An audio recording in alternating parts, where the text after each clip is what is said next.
bring well-being to us the way we want. This is the problem with people. They not only want well-being, they want well-being the way they want.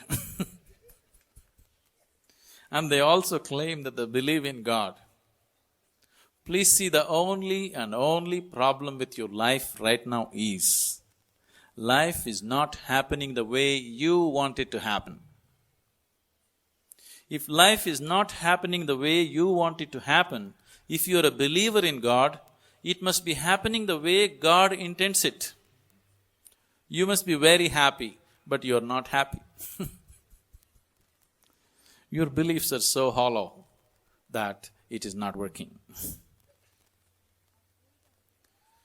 Now, what is dhyana? If you are in dhyana, are you beyond rituals, prayer and all these things?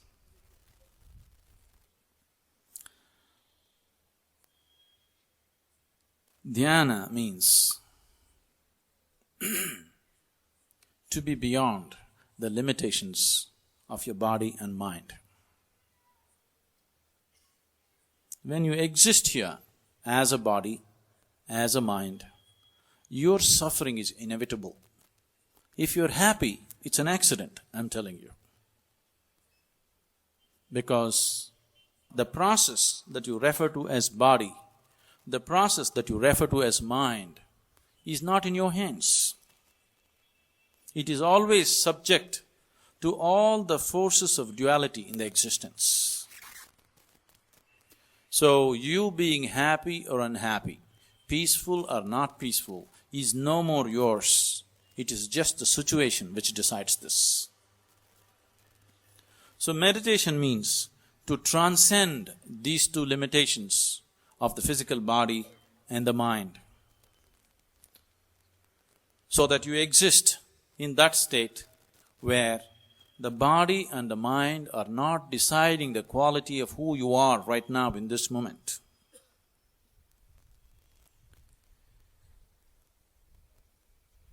To be in meditation means to be in that state. To be in dhyana means to be in that state where you are in touch with the source, that which is the basis of this body and this mind. Now, what is it that you're referring to as God? What is it that you're referring to as the divine? What is it that you're referring to as Allah and Shiva and God and whatever else? That which is the basis of all creation, that is what you're referring to as God. So meditation means to be in that state where you are neither the body nor the mind, because body and mind are things that you gathered from outside. They are not the basis of life. They are only the surface of life. The physical reality of the existence is only the peel of the fruit. See, the peel has no purpose of its own. Only as a protective layer for the fruit, the peel means something. For example, this moment you are sitting here, this body is very important. You have to feed this body, you have to clothe this body, you have to decorate this body, you have to pamper this body in so many ways.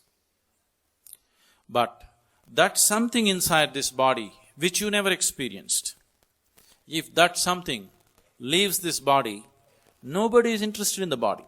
Now the fruit is gone, nobody is interested in the peel anymore. Only because the fruit is inside, we value the peel. But right now, you have gotten so deeply involved with the peel that you have forgotten about the fruit. If you're eating the peel of life, how life can be? It has to be bitter, but the problem with the peel is, it has spots of sweetness in it. These spots of sweetness in the peel have come because of its association with the fruit. But these spots of sweetness exist. Right now, your whole life is about searching for these spots of sweetness. These spots of sweetness have come only because of the fruit. If you transcend the peel, if you go beyond the peel and taste the fruit, your life will become completely different. If you keep yourself limited to the peel, the physical existence is just the peel of life.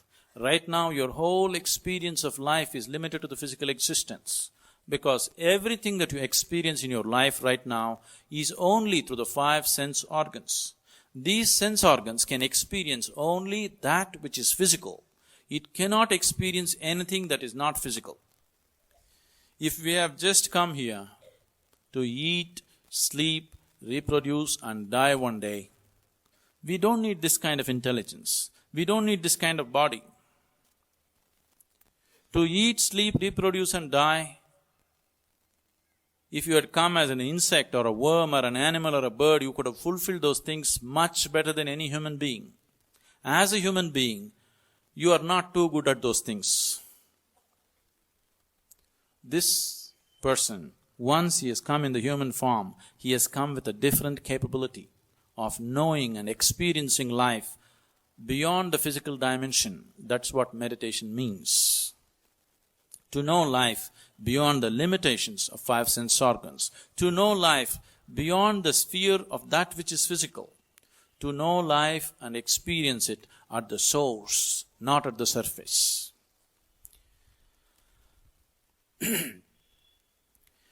Is it not enough for me to pray?